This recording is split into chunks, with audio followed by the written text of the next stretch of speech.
She had buried a husband, lost a farm, and sold everything she couldn't carry. And still she came.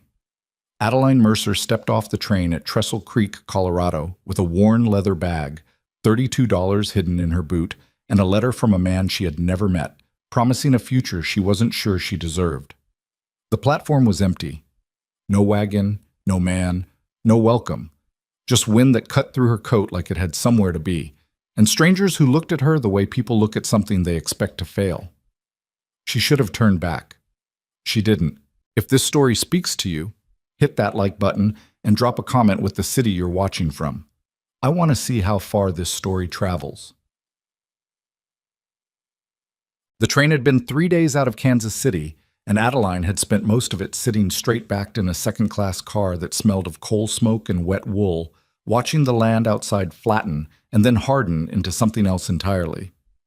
Somewhere past the Missouri border, the familiar rolling green of the Midwest gave way to pale grass and wide sky and distances that made her chest feel strange, like breathing in a room without walls. She was 31 years old. She didn't feel it, which some people might consider a gift, and which she considered a warning that she'd been worn down so gradually she'd stopped noticing. Her husband, Dale Mercer, had died 14 months ago.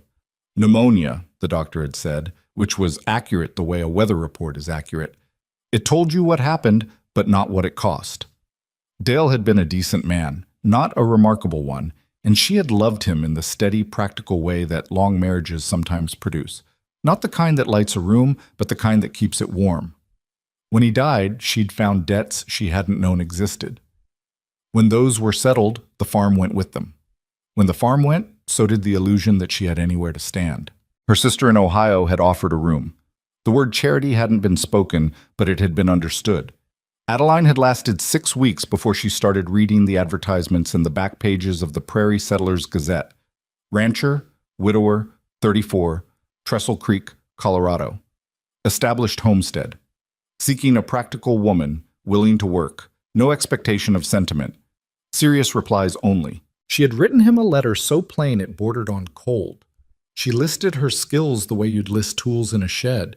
Canning, livestock care, kitchen gardening, basic carpentry repair, bookkeeping. She mentioned Dale's death without embellishment.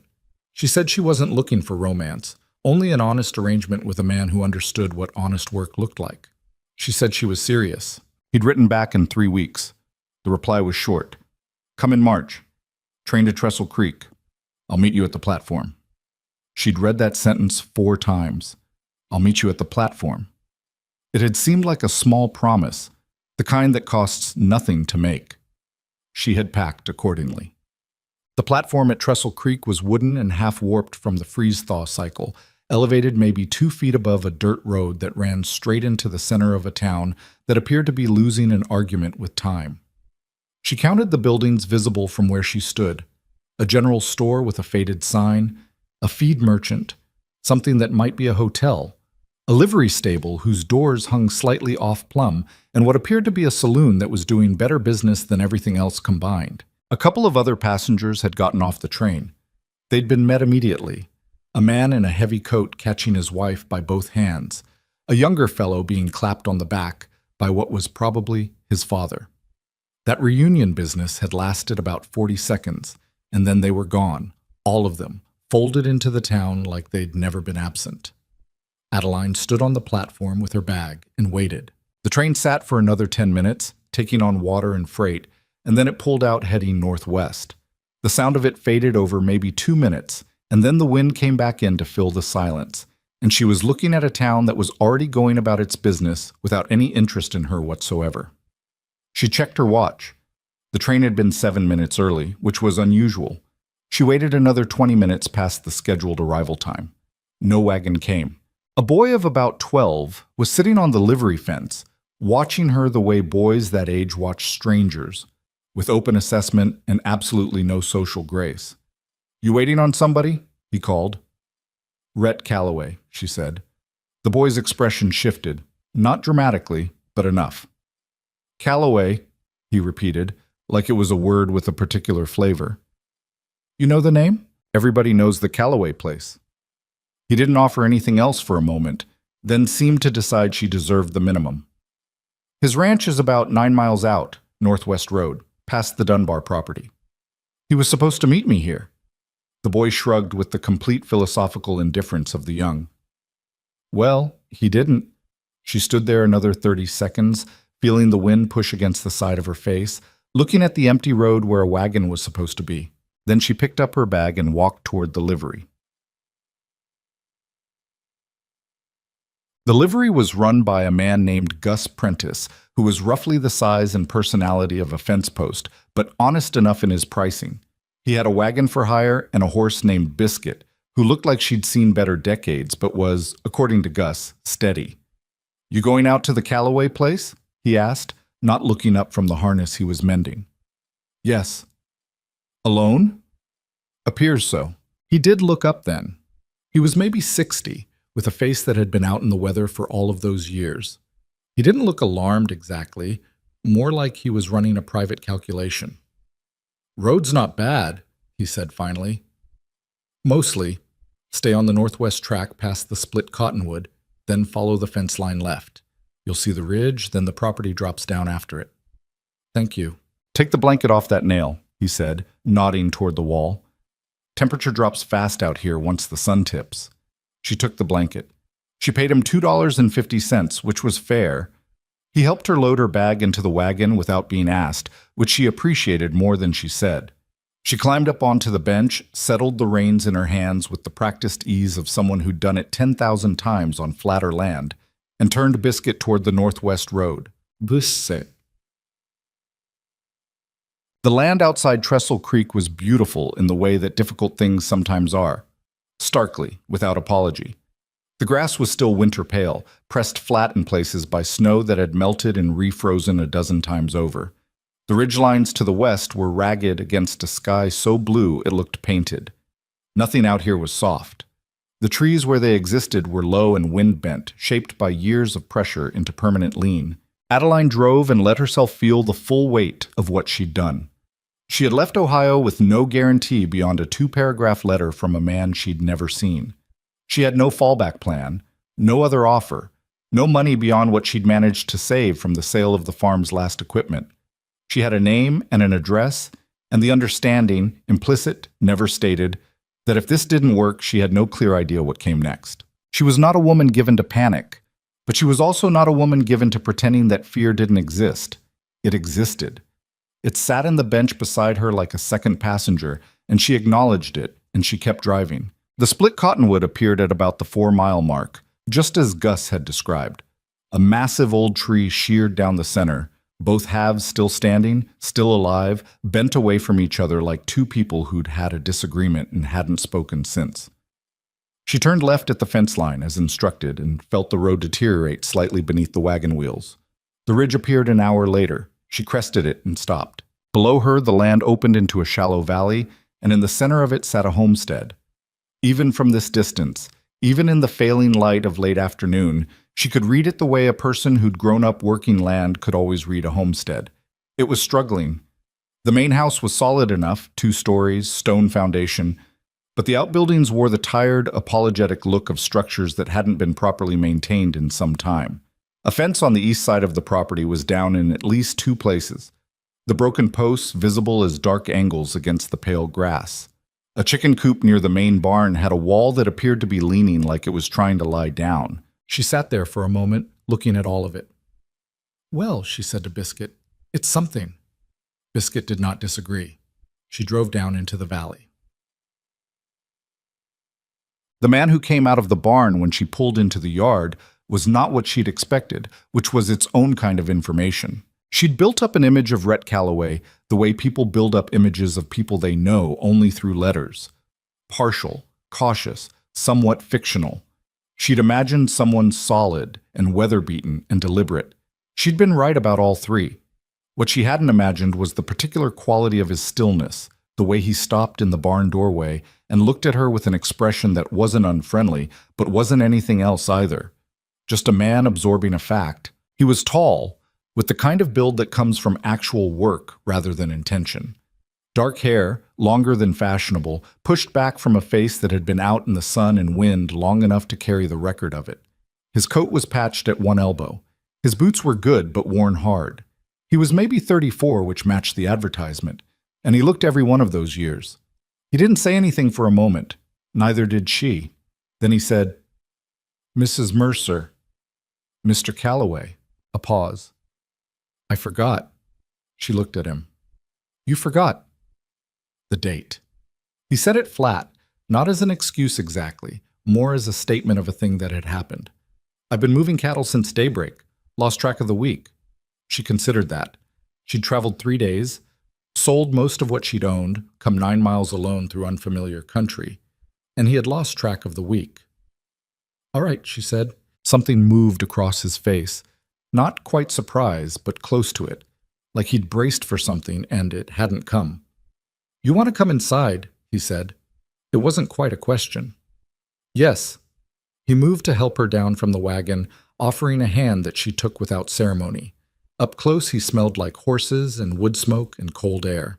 His grip was firm, and he let go the moment she was steady, which she noted.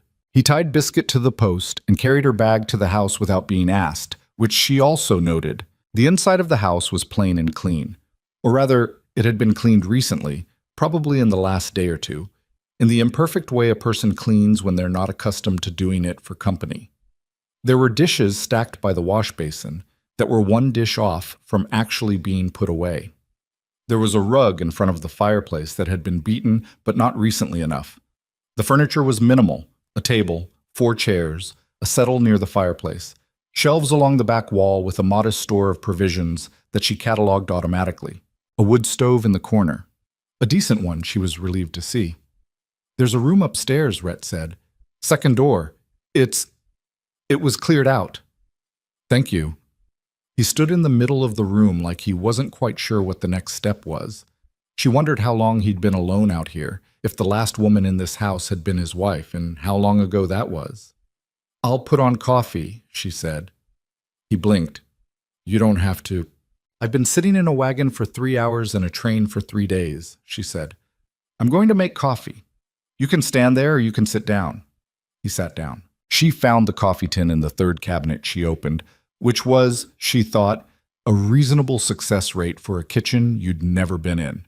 She filled the pot from the water pail near the stove. The water was cold, which meant he'd drawn it recently, and set it on the stove and stoked the fire.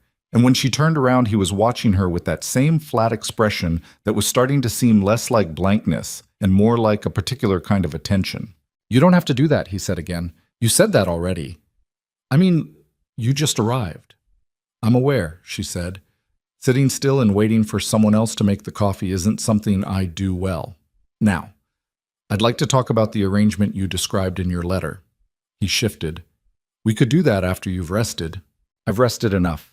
I slept on the train." She pulled out one of the chairs and sat down across from him. "Your letter said the homestead was established. I drove in from the ridge. I could see the property from up there."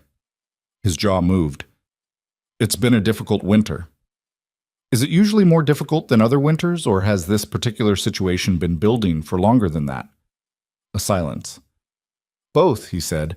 "Then I'd rather know the full picture now than find it out piece by piece."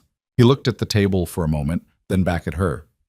He had the eyes of someone who'd spent a lot of time outdoors, pale and direct, with a quality of focus that seemed slightly uncomfortable with indoor spaces. "The ranch has debt on it," he said. "Some from when I bought it 10 years ago, most from the last 3 years. The drought in '88 took the garden and most of the grain crop. I lost a third of the cattle the following winter. That was the bad cold snap, 40 below for 6 days. I sold off 2 parcels of the north pasture to cover the livestock loss, and it wasn't enough." He said all of this with a kind of dead levelness, like he'd told it to himself so many times the feeling had worn off. "The account at Styles' store is almost gone. I've got maybe enough credit left to get through to spring, maybe not." Adeline listened to all of it. The coffee started to smell right. She got up and poured 2 cups and came back. "What's your cattle count now?" she asked. 16 head, down from 40. "Chickens?" 11, down from 30. "Most of the losses are to cold and some to something wrong with them. I don't know what. They stopped laying regular 2 months ago." "What are you feeding them?" He looked at her. "Grain and scraps?" "How old is the grain?" "From fall," he said. Maybe a little before. If it's been stored damp, it goes bad and the chickens can tell. They'll eat it, but they don't thrive on it. She wrapped both hands around her cup. You'll need to check the grain bin. If there's mold, it's worthless, and you need to source fresh, even if it costs. Sick chickens cost more than feed. He was quiet for a moment. I didn't know that. Most people don't until they lose the flock. She looked around the room again, running through what she'd observed. The fence on the east line is down. 2 sections. I haven't had time to get to it. Is that where the remaining cattle graze? Partly. Then that has to come first before anything else. Cattle wander, you lose more. The situation gets worse faster than it needs to. She paused. I'm not telling you what you don't already know. You're listing what needs doing, he said. Yes. In order. Yes. He drank his coffee and looked at her over the rim of the cup. You said in your letter you had bookkeeping experience. I kept the accounts for Dale's farm for 9 years. Before that, I kept books for a grain merchant in Salina for 3 years. She set her cup down. I'd like to look at your account book when I can. I want to understand the full picture. Why? Because I didn't come all this way to be decorative, she said. You said in your advertisement you wanted a practical woman. I am one. But practical means I need to know what I'm working with. Something happened in his face then. Not warmth exactly, but something adjacent to relief. Like a muscle that had been held tense for a long time and was just beginning to consider the possibility of releasing. The book's on the shelf, he said, behind the flour tin. She slept that first night with the kind of deep, heavy unconsciousness that comes after days of sustained tension finally ending. The room was cold, but the quilt was adequate, and she'd slept in worse places. She lay there for a few minutes before she went under, listening to the sounds of the ranch settle in the dark. The creak of the house contracting in the cold, the distant sound of the cattle, the wind working the loose section of the barn siding she'd noticed coming in. She thought about the account book, which she'd spent an hour with by lamplight after Rhett went to check the livestock. The numbers were not good. They were not catastrophic, not yet, but they were the kind of numbers that, left alone, became catastrophic with great inevitability. She also thought about him. Rhett Calloway was not what she'd expected, but she wasn't sure yet what she did make of him. He wasn't cold, but he wasn't warm. He was careful with his words in the way that people are when they're protecting themselves from something. And she recognized that quality because she'd been doing it herself for 14 months. He had forgotten to meet her at the train, which she believed was exactly what he said it was. Not indifference, just a man who had been grinding through his days alone for long enough that the keeping of dates had started to slip. That was its own kind of information. He'd made her a meal that evening without being asked. Simple, beans and salt pork and cornbread that was a little dry. But he'd made it, and he'd set it out, and he'd sat across from her, and they'd eaten with the quiet ease of two people who didn't feel obligated to fill silence. She didn't know yet what kind of man he was. But she knew 2 things. He wasn't a liar, and he wasn't a man who had given up. The ranch was struggling, but he was still here, still working it, still getting up before dawn to move cattle in the cold. That was something. In her experience, it was more than something. She went to sleep before she finished the thought. Morning came before full light, which she'd expected. She was downstairs and had the stove going before Rhett appeared from the direction of the barn, stomping mud from his boots on the porch boards. She'd found eggs, 4 of them, which was not many from 11 hens, but was not nothing, and had them in the pan with the last of what appeared to be a side of salt pork. He came in and stopped. You didn't have to, he started. You're going to have to retire that particular sentence, she said, not unkindly. I'm going to be doing a great many things I don't have to do. That's going to be true every day. It'll be easier for both of us if we just accept it now. He considered this. Then he hung his coat and sat down. 4 eggs, he said. That's down from 2 days ago. I want to look at the grain today, she said. And the coop. I want to see what the roof situation is in there, because a cold coop affects laying more than bad feed does. Roof is holding, mostly. Mostly is the word I want to investigate. She set a plate in front of him. I also want to go over the account book with you again this morning, if you have time before the fencing. I found something last night that I need to ask you about. He looked up. What kind of something? The credit at Stiles' store When did you last actually talk to Stiles directly about the account balance? Not the number in the book, but the actual current number? He was quiet for a moment. February, maybe? No. January. I think the balance you have written down is off. There's a delivery listed from November that I can't find a corresponding entry for. Either it was paid and not recorded, or it wasn't paid and isn't showing in the debit column. His jaw tightened slightly. Either way, it's not good. Either way, I need to know which. I can ride to Stiles's today if you'd rather spend the morning on the fence line. You just got here. I know where the store is. I drove past it coming out of town. She sat down with her own plate. Mr. Calloway, I'm not going to be able to help with this situation if I'm not allowed to understand it fully. The sooner we know the actual numbers, the sooner we can figure out what the real options are. He looked at his plate. He was quiet long enough that she thought he might push back on it, and she'd already decided she would hold the line if he did. Then he said, Rhett. Pardon? You keep calling me Mr. Calloway. He glanced up. We're going to be living in the same house. Rhett's fine. She held his gaze for a moment. Adeline, she said. He nodded, once, like they'd shaken hands on something. Then he turned his attention to his breakfast. What? She went to the grain bin that afternoon while he worked the fence. She found what she'd suspected. The bottom third of the grain was clumped and smelled wrong, the particular flat sour smell of mold just getting started. Not full rot, but far enough along that it was doing the chickens no favors. She separated out the top portion that was still good, maybe half the volume, and set the rest aside. She'd asked Rhett tonight how much room there was in the credit for grain. She examined the chicken coop while she was there. The roof was holding, as he'd said, but one section on the north wall had a gap between the boards wide enough to let in a knife of cold air, and the bedding on the floor was too thin and too old.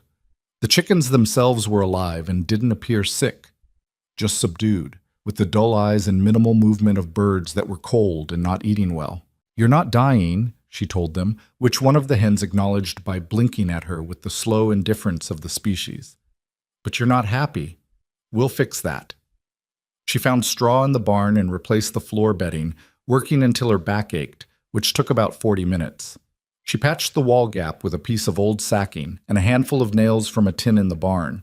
It wasn't a permanent solution, but it would cut the draft until she could do it properly. When Rhett came in at dusk, muddy to the knee and with his hands red from working wire in the cold, she had the stove going and a pot of beans on, and the account book open on the table with a page of notes beside it. He looked at the notes.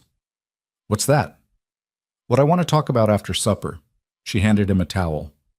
Go wash up. He took the towel. He was almost to the basin before he said, half under his breath, You're not what I expected. She didn't ask what he'd expected. She stirred the beans. After supper, they sat at the table with the account book between them, and she walked him through it. She'd reorganized her notes into 3 columns: certain debts, probable debts, and unknown. The certain debts were bad enough. The probable, if she was right about the Stiles discrepancy, were worse. I want to ride into town tomorrow, she said. I'll talk to Stiles directly. I'll also go through the supply list and figure out what we actually need against what can wait. Rhett was looking at the numbers. His expression hadn't changed much, but there was a quality to his stillness now that felt like someone pressing a wound to check if it still hurt. I know it's bad, he said. It's survivable, she said. If we're careful, if we know exactly where we are and we don't pretend otherwise. He looked up. Survivable. The word sounded like he was testing its weight. Yes. You really believe that? I don't say things I don't believe, she said. It's not a quality I find useful. Something shifted in him. Not dramatically. He was not, she was coming to understand, a man who did anything dramatically. But something settled, like a door that had been slightly off its frame being pushed quietly back into place. All right, he said. You go to Stiles. I'll start on the east fence at first light. She closed the account book and stood up to clear the dishes. Outside, the wind had picked up, and she could hear it pushing against the walls of the house with the patient, relentless pressure of a season that was not finished with them yet. The fire in the stove ticked and settled. Somewhere in the barn, one of the cattle made a low sound. She stood at the wash basin and thought, this is where I am. This is what I have to work with. It wasn't much. The land was hard, the debts were real, the ranch was closer to the edge than she'd hoped. The man was complicated in ways she hadn't started to understand yet. She had $32 in her boot and a page of notes and the same stubbornness that had gotten her this far, and not always in directions she'd planned. But she had been here before. Not here exactly, not this cold, not this remote, but in the place where everything is stripped away and what's left is just the work and the will to do it. She knew how to be in that place. She had spent most of her adult life in that place. Outside, the Colorado wind kept pushing. Inside, the fire held. She washed the dishes and went to bed. The trip to Stiles's general store took Adeline the better part of the next morning. She left before Rhett had finished with the first fence post, taking Biscuit and the wagon back down the northwest road with the account book tucked under the bench and her list of questions organized in her head the way she'd always organized things, by priority, not by comfort. Trestle Creek in daylight was a cleaner picture than it had been the afternoon she arrived, but not a more encouraging one. The town had the look of a place that had expected to grow and then quietly stopped expecting. There were empty lots between buildings where the weeds had grown and died and grown again in cycles that nobody had interrupted. The hotel she'd noticed on arrival had 2 windows on the upper floor that were covered with boards rather than glass. The general store at least was alive. A bell above the door announced her, and the smell inside was the particular mixture of coffee beans and dried goods, and something metallic that all general stores share, regardless of where they sit on the map. The man behind the counter was Floyd Stiles, she knew from the sign outside, and he was about 60, with the watchful, patient expression of a man who had extended credit to enough people to know exactly what that cost. He looked at her the way people in small towns look at anyone new, a rapid accounting, not hostile, but thorough. "Help you?" he said. "Adeline Mercer," she said. "I'm at the Callaway Homestead. I wanted to go over the account." Something changed in his expression. Not surprise, exactly. More like a door being closed quietly. "Callaway sent you," he said. "Callaway doesn't know I'm here specifically," she said. "I'm trying to understand the full account balance. The book I have shows one figure, and I want to make sure it matches yours." He looked at her for a moment longer. Then he pulled a ledger from under the counter and opened it without hurry, finding the page in the way of a man who knows exactly where everything is. What he showed her was worse than she'd suspected. The discrepancy she'd found wasn't a single missing entry. It was 3 of them, over a period of 4 months, totaling more than she'd hoped. Rhett hadn't been dishonest about it, she understood immediately. He simply hadn't been keeping the book carefully, and in the grind of a hard winter, some entries had been missed the way small things get missed when a person is fighting to keep the larger things together. "He knows it's behind," Stiles said. He wasn't unkind about it, just factual. "How much room is left on the account?" Stiles looked at the ledger. He told her. The number was lower than the one Rhett had given her the night before, which had already been low. She stood there for a moment, doing the arithmetic without making it visible on her face. "If I bring the account current on what's owed, or most of it, would you extend the remaining line through to planting season?" He studied her. "You have money to bring it current?" "Some, not all." "How much is some?" She told him. She watched him do his own arithmetic. "That covers 2 of the 3 missing entries," he said. "If the account stays current from here on, meaning payments when there's anything to pay, I'll hold the line through May." "That's fair," she said. "You're the woman he advertised for." "Yes." He closed the ledger. "I heard he put that advertisement in. Some folks in town thought it was—" He paused, choosing his word. "Unusual." "People will think whatever they want," she said. "Is there anything in your stock for chicken feed? Fresh grain? Milo or cracked corn, not whatever's been sitting?" They spent the next 20 minutes going through the store inventory with the kind of careful, methodical attention to each dollar that Adeline had been practicing her whole life. She bought grain, less than she wanted, more than nothing, and a pound of salt and a small amount of kerosene. She did not buy anything she couldn't argue was directly necessary. When she was finished, Stiles walked her to the door with a look that wasn't quite respect but was adjacent to it.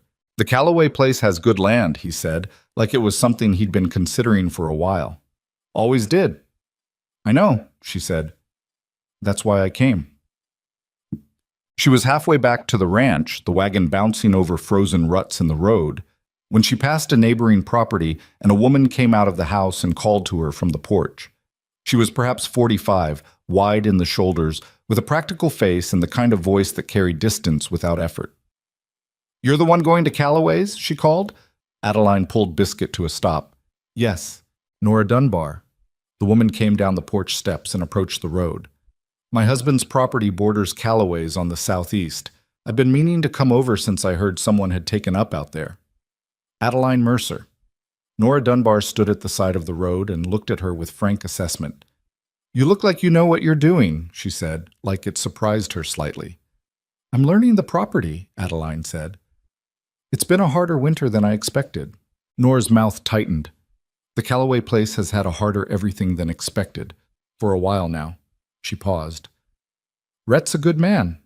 Not easy, but good. He took his wife's death hard, and then took the drought hard on top of that. And it's been, well," she seemed to decide that was enough of that. "You need anything you can't get from Styles or can't carry out here on your own, you come to us. We've got a milk cow and 2 goats, and I keep a kitchen garden that does better than most." "Thank you," Adeline said and meant it. "Don't thank me. We need that ranch to stay solvent, because if it goes, Calloway will sell the north parcel, and I'll end up with whatever speculator buys it as a neighbor instead of someone I know." She said it with complete practicality, no pretense of pure generosity. "Self-interest makes better neighbors than charity does. Remember that." Adeline found herself smiling, which surprised her. "I'll remember." Rhett was at the east fence when she got back, and she could see from the yard that he'd gotten 2 of the 3 broken sections repaired. She unhitched Biscuit and brought the grain to the coop first, giving the chickens their first serving of it before she did anything else. Whether it was the fresh grain or the new bedding or simply the change, 2 of the hens moved to the feeder with something approaching enthusiasm, which she took as a good sign. She found him at the fence line as the light was starting to thin. "Account at Styles is short," she said, without preamble. 3 entries missing from the book. Total is higher than you had it." Rhett drove a staple into the post without stopping. "How much higher?" She told him. He was quiet for a moment, pulling the wire taut. "I paid those," he said. "I thought I paid those." "You might have paid 2 of them. The third I'm not sure about. I brought the account closer to current, used what I had. It bought us the rest of the line through May if we keep it current from here." He stopped. He turned and looked at her. "That was your money?" "Yes." "I can't take—" "You can pay me back when the ranch is stable," she said. "That's an arrangement, not a gift. If you'd rather keep the debt at Styles's instead, tell me and I'll have him reverse it." He held her gaze for a moment with an expression she couldn't read. Then he turned back to the fence. "I'll pay you back," he said. "I know you will." She looked at the repaired sections of fencing. "This looks solid." "Last section tomorrow morning. The corner post needs resetting. Ground froze around it wrong. It's healed over." He nodded toward the far corner where the post leaned at a visible angle. "Take me the better part of the morning. I talked to your neighbor on the way back, Nora Dunbar." He glanced over. "Nora's all right. She offered supplies if we need them. Practical woman." "She is." He wound the remaining wire and tucked it under his arm. "Her husband Warren isn't well. She's been running that property mostly by herself since last fall." She didn't mention it. She wouldn't. He started walking back toward the barn. Nora Dunbar doesn't mention things unless she needs to. Adeline walked beside him across the frozen ground. The sky to the west was going orange along the ridge, the same color it had been the evening she'd arrived. 3 days ago. It felt like longer. "The chickens have fresh grain," she said, "and I patched the gap in the north wall of the coop. Temporary, but it should help the drafts." He was quiet. "The laying should improve in a week or so if the feed was the main problem. If it doesn't, we'll know it's something else." Still quiet. She glanced at him. "You did all that this morning," he said, "between leaving before dawn and getting back by midday. I also talked to Styles for 40 minutes and drove 9 miles twice." "I know." He pushed the barn door open. "I'm not criticizing. I'm not used to it." "To what?" He set the wire roll on the workbench and stood with his back to her for a moment, like he was thinking through how to say a thing. "To someone else taking care of parts of it." He turned around. He didn't look uncomfortable so much as unguarded, which seemed harder for him. I've been doing all of it alone for 3 years. You get into a habit of just doing it yourself, or it doesn't get done. I understand that, she said. And she did. She'd done the same thing after Dale died. Run the farm alone for months before admitting she couldn't sustain it, because asking for help felt like admitting something she wasn't ready to admit. I'm not good at, he started, then seemed to abandon the sentence. Sharing the work? She offered. Any of it, he said. The work, the decisions, He made a gesture that seemed to indicate the house, the land, the general situation. Any of it. That's all right, she said. You don't have to be good at it. You just have to let me do my part. He looked at her. The barn around them smelled of hay and horses and the particular cold smell of winter on animal fur. Outside, the wind had started again, its usual evening presence. Why aren't you angrier? He said. About what? The missing entries, the account, the state of all of it. You came here and it was nothing like what I described in that letter. She thought about it. I've seen worse, she said. The farm I grew up on was poorer than this. The farm Dale and I had by the end was nearly as bad. She picked up a feed bucket that was sitting on the floor and hung it on its proper nail. I'm not here because everything looked good on paper, Rhett. I'm here because the land is worth fighting for, and so, I think, is the ranch. You're behind, not beaten. There's a difference. He didn't say anything for a long moment. The north pasture soil, she said. I looked at it yesterday while you were at the fence. It's not exhausted. Not fully. I've seen exhausted soil. This is more like tired, like it hasn't had what it needs in a couple of seasons. The drought pulled a lot out of it. I know, but tired can be fixed. Exhausted can't. She moved to the barn door. I want to talk about the garden plot when you have time, tonight or tomorrow. Tonight's fine, he said, and something in his voice had changed slightly. Not warmer exactly, but less armored. The way a room feels different when a window is opened an inch. The garden was a problem she'd been turning over in her head since the morning she'd walked it. It occupied a plot behind the house, maybe a quarter acre, which should have been sufficient for their needs, and then some. But it had been planted the same way 2 or 3 years running. She could tell by the soil structure and the particular depletion patterns, and never rested and never amended, and the result was the kind of thin, pale dirt that grew things grudgingly. She explained this to Rhett that evening by lamplight, drawing out the plot on a piece of brown paper with a charcoal stick.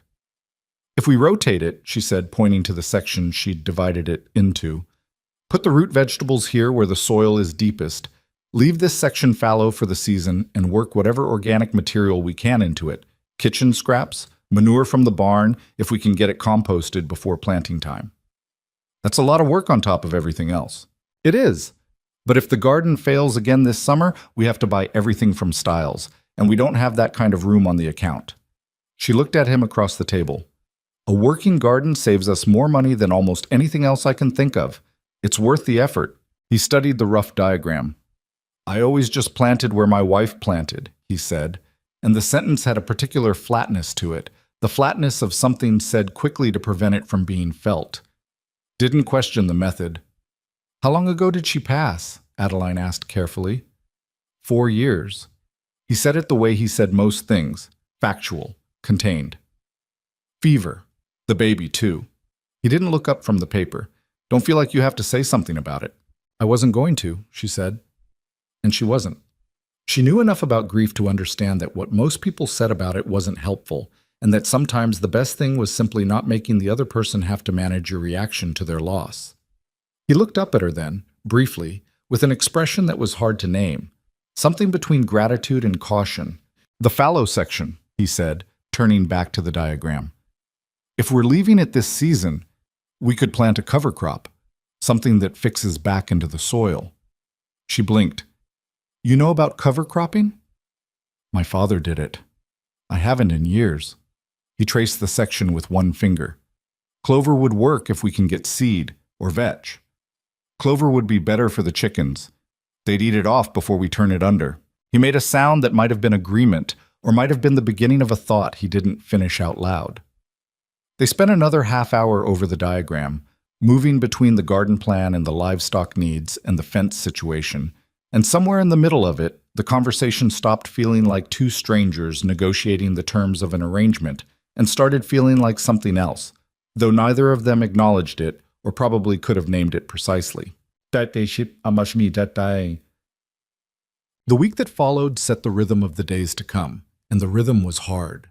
The cold did not relent, and February, in that particular part of Colorado, had a way of making a person feel that it had never been any other temperature and never would be again. The ground stayed frozen. The wind came most mornings and most evenings. The cattle huddled in the low pasture and required daily checking. Adeline worked from before light until full dark, and sometimes past it. She split the labor with Rhett not by discussion, but by observation. She took the things she could see needed doing and did them, and he did the same, and gradually the tasks stopped being his tasks and her tasks, and became simply the tasks, which was a kind of efficiency she'd found most useful in hard circumstances. She fixed the chicken coop wall properly with boards from the barn's excess lumber. Rhett had more than he'd thought, stacked behind the old equipment he'd never gotten around to clearing. She convinced him to move the supply of remaining grain to a higher, drier spot and cover it properly, and within 10 days the egg count had climbed from 4 to 7 to, by the end of the second week, 9 and occasionally 10. It wasn't 30, but it was improvement, and improvement had a momentum of its own. She went through the house with the same systematic attention she'd given the accounts and the garden. Not to make it comfortable, because that was a luxury she set aside for later, but to make it functional in the ways that functional saved money. She found a window in the back bedroom losing heat through a failed seal and fixed it with a roll of cloth stuffing she found in the sewing basket.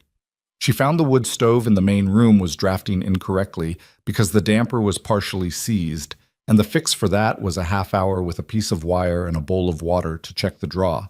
And afterward the stove burned better with less wood. Rhett watched her do these things with the particular expression of a man recalibrating something. "Where did you learn to do that?" he asked about the stove damper. "Dale's stove did the same thing every November," she said. "Same fix." "You could have told me it needed fixing. I'd have done it." "You were mending the fence." "The fence could have waited." "The fence was losing cattle," she said. "The stove was losing heat. One of those is more expensive than the other." She hung the wire back on its nail. "I don't wait for permission to fix what I can see needs fixing, Rhett. If that bothers you, you should say so now." He was quiet. Then, "It doesn't bother me." "Good. It just—" He stopped. "What?" "Nothing," he said, which she understood to mean something, but she didn't push. He would say it, or he wouldn't, and she had enough to do without prying. The neighbors in Trestle Creek knew more about the state of the Callaway Ranch than Adeline would have guessed, which she understood after the second time she went to the general store and felt the quality of attention that followed her around the room. Small towns accumulated information the way houses accumulate dust, constantly, everywhere, invisible until you ran a finger along a surface. She heard the phrase Callaway's arrangement said in a tone that made it clear people thought she was there as a kind of financial last resort, like furniture that came with the property. She didn't address it. She bought what she came for, kept her business to herself, and left. She mentioned it to Nora Dunbar on a Thursday when Nora came over with a jar of preserved tomatoes and stayed for a cup of coffee, which was becoming a regular thing neither of them had formally decided on. "They'll talk about whatever's in front of them," Nora said, sitting at the kitchen table with the ease of a woman who'd never learned to be uncomfortable in other people's spaces. "That's how towns like this work. Something new comes along, they chew on it until the next thing." "I don't mind talk," Adeline said. "I mind when it affects Rhett's standing with people he has to do business with." Nora looked at her over the coffee cup. "You've been here 3 weeks." "Yes. And you're already thinking about his standing in town." Adeline considered how to answer that. "I'm thinking about what's practical," she said finally. "A man's reputation affects his ability to get credit and fair prices. If people think the ranch is dying, they'll act accordingly. It matters." Nora was quiet for a moment, then, "You're not what most people expected from that advertisement." "What did they expect?" "A woman who needed rescuing." Nora said it plainly, without any particular judgment. "Someone with no options who was grateful to have any kind of roof." "I had options," Adeline said. "They weren't good ones." "And now?" Adeline looked out the window at the yard where the new fence posts Rhett had set stood straight against the pale winter sky, and the chickens moved around the repaired coop, and the barn doors were plumb again because she'd reset one of the hinges on Tuesday afternoon. "Now I have a different kind of option," she said. Nora nodded, like that answered more than the question that had been asked. Late February brought a thaw that lasted 5 days and raised everyone's hopes, and then a cold snap that came back hard on a Tuesday night and nearly undid the hope entirely. A water line from the well house to the barn froze and cracked, which Rhett found at 5 in the morning and which cost them both the better part of a day to fix properly. They worked it side by side in the kind of cold that makes hands stupid. Rhett on the pipe joint and Adeline packing the insulation back around it. Both of them breath-clouded and wordless in the practical way of people doing a hard job together. When it was done, Rhett tested the line and then sat back on his heels in the snow and said nothing for a long moment. "You all right?" she asked. "I'm tired," he said. "Not physically, just..." He looked at the fixed pipe. 3 years of this. "I know. I don't know how you..." He stopped. "You came here 2 weeks ago, and I've watched you work this place like you've been here 10 years, and I don't know how you do it, where you put the..." He made a gesture that seemed to mean something like weight of it. "Where it goes." She thought about that. "It goes into the next thing," she said. "You can't hold it or you slow down, so you put it into the work in front of you, and you keep moving." He looked at her. The cold made his face sharper, the eyes pale in the winter light. "That's what you've been doing," he said. "Since you got here." "Yes." "Since before that, probably." "Yes." He was quiet. The wind came off the ridge and moved through the space between them and kept going. "The pipes should hold now," she said, getting to her feet. "I wrapped them heavier than before. It'll get us through the rest of the winter if we don't get another drop like last week." "Adeline." He said her name like it was something he was checking the weight of, same way he'd said survivable in that first conversation. She looked at him. "Thank you," he said. Simple. Flat. Like the words had been waiting and he'd finally found the right time to set them down. "You don't have to thank me," she said. "I know I don't have to." He stood up, brushing snow from his knees. "I wanted to." She turned toward this house before the moment could settle into anything more than it was, but she felt it follow her across the yard, quiet and persistent, the way some things do when they're not finished yet. March came in mean. Not the gradual softening that sometimes arrives with the calendar turning, not a slow loosening of the cold towards something bearable, but a week of storms that rolled through the valley one behind the other, barely a day between them, each one depositing another few inches on top of what was already too much. The cattle stood in the low pasture with their backs to the wind and their eyes half closed, enduring in the particular way cattle endure, which is to say without opinion and without alternative. Adeline had been at the ranch 6 weeks by then, and she had learned its rhythms the way you learn any difficult thing. Not all at once, but in accumulated layers, each day adding something to what the day before had started. She knew which board on the porch step would ice first, and which section of the east fence still had a weak post that Rhett had patched, but not properly replaced. She knew the cattle by sight now, had given them names in her head that she hadn't shared with Rhett, because she suspected he would find it impractical, and she suspected he'd be right. She knew that the stove in the main room needed stoking once in the night if the temperature dropped below a certain point, and she knew that Rhett was usually up doing it before she was, which meant he wasn't sleeping well, which she'd noted and not yet found the right time to address. The storms changed the calculation on everything. Wood consumption doubled. The cattle needed more feed to maintain body heat, which drew down the hay supply faster than the winter budget had planned for. 3 of the fence sections Rhett had repaired took damage from a wind event on the second storm's tail. Not broken, but loosened, and loosened in a Colorado winter had a way of becoming broken very quickly if not attended to. She sat with the account book on a Thursday evening, the lamp turned low to save kerosene, and went through the numbers with the careful attention of someone who has been in bad financial situations before and knows that the worst thing you can do is avoid looking directly at them. Rhett came in from the evening livestock check and stood by the stove warming his hands, watching her. "How bad?" he said. She looked up. "You can tell? You do something with your jaw when it's bad," he said. Tightens up on one side. She hadn't known that about herself. She filed it away. "The hay is going faster than I projected. If we get 2 more significant storms before the end of March, which is possible, we may not have enough to carry the cattle through."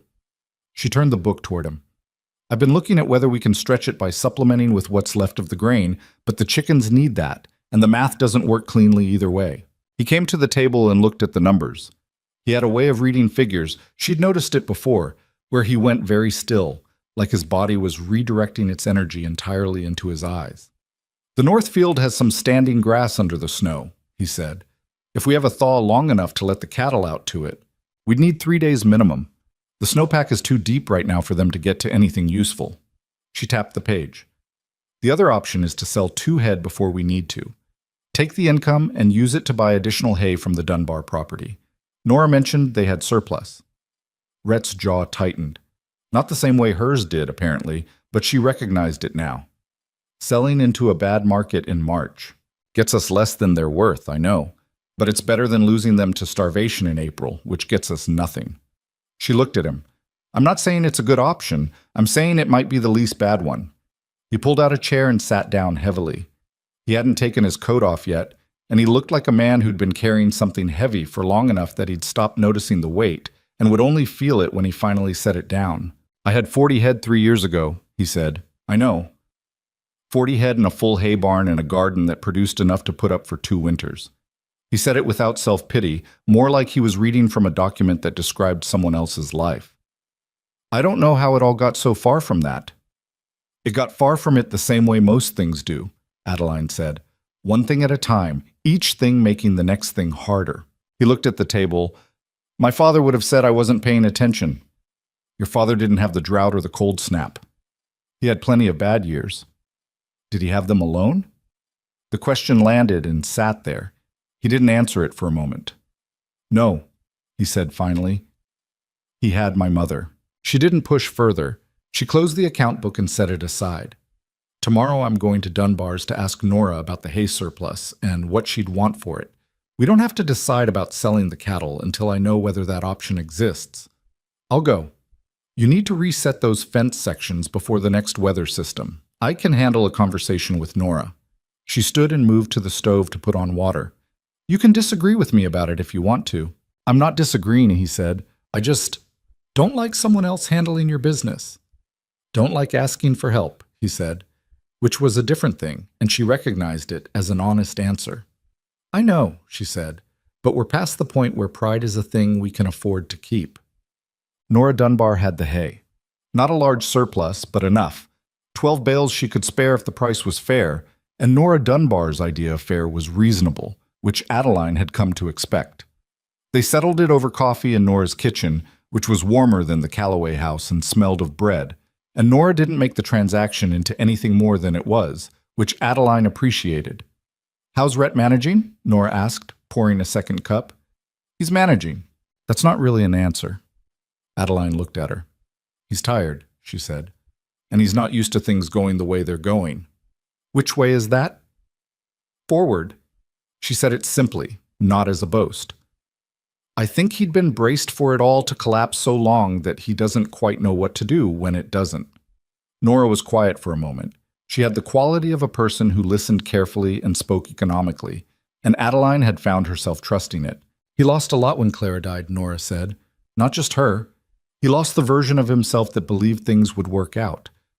After that, he just started managing, getting through. That's different from actually living on a piece of land. I know the difference, Adeline said. I imagine you do. Nora set down her cup. You're good for that ranch. I'm good for the work it needs. That's what I said. Nora stood and went to find the bill of sale. The hay arrangement bought them breathing room, but barely. The third storm of March hit on a Saturday night, and by Sunday morning the yard was unrecognizable. Drifts pushed against the barn side to window level on the north face.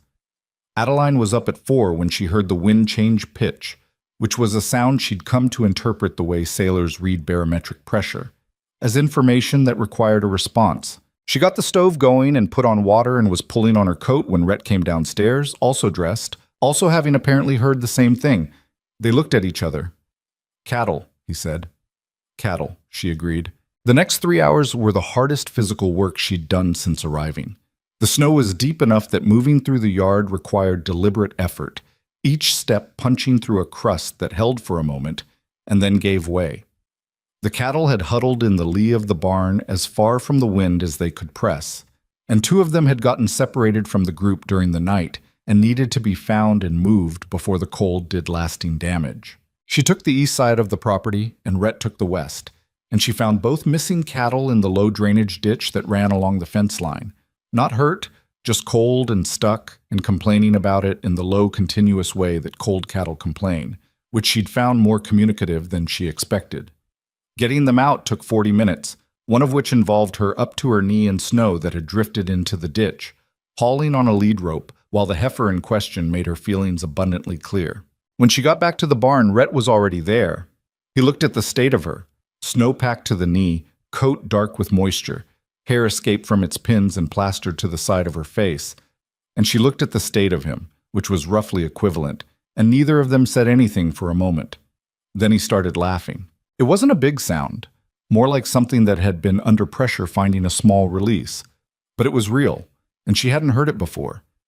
And it changed his face in a way that she filed away the same way she'd filed away the information about her jaw. "What?" she said. "Nothing." He rubbed a hand over his face, still almost smiling. "You've got snow in all over you." "You're not significantly better," she said, which made it worse, or better, depending on the angle. She went inside and changed and didn't make anything out of it, but it sat with her through the morning with a particular warmth that had nothing to do with the stove. The real crisis came in the third week of March, and it arrived in the form of a letter. Adeline was sorting the post she'd collected on her last trip to town. She'd taken to picking it up when she went in for supplies, since she went more regularly than Rhett, and found it at the bottom of the small stack. It was from the Territorial Bank in Denver, addressed to Rhett, and it had the particular weight of official correspondence. She left it on the table and said nothing until he came in for midday, and then she set it in front of him without comment. He read it. His face went through something she couldn't fully track. Not panic, because Rhett didn't have a panic expression, but a kind of settling, the way a building settles when a load shifts. When he put it down, she picked it up and read it herself, because they were past the point of asking permission for that. The bank had noted the outstanding loan on the property, not new information, and had added a rider that she hadn't known about. A review clause that allowed the bank to call in a portion of the principal if the property value assessment fell below a certain threshold. The letter informed Rhett that an assessor would be sent in April. If the property was assessed below the threshold, which, given the current state of things, was not an impossibility, the bank could demand an immediate partial payment that they did not have. She read it twice. "You knew about this clause?" she asked. "I knew it existed," he said. When I signed it, the ranch was healthy. I didn't think it would ever actually." "When does the assessor come?" "Letter says third week of April." She sat down. She did the math in her head, and it wasn't comfortable math, but it wasn't impossible either, which was the first thing she made herself establish clearly. Not impossible. Difficult in a specific and addressable way. "All right," she said. He looked at her. "All right." The assessment is based on property value. Property value is based on visible condition and productive capacity. She pulled the account book toward her. "Which means between now and the third week of April, we need this property to look like what it actually is. A working, viable ranch, not what it's looked like for the last 2 years. That's 5 weeks. 6, nearly." She opened the book. "What are the highest visibility things? The things an assessor walking the property would see first that affect his impression of viability," Rhett thought.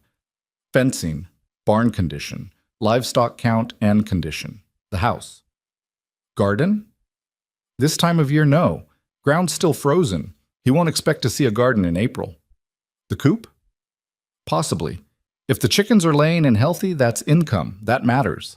She made a list, not in the account book, on a separate piece of paper, moving fast, the way she moved when a problem had shape, and the shape was becoming clear.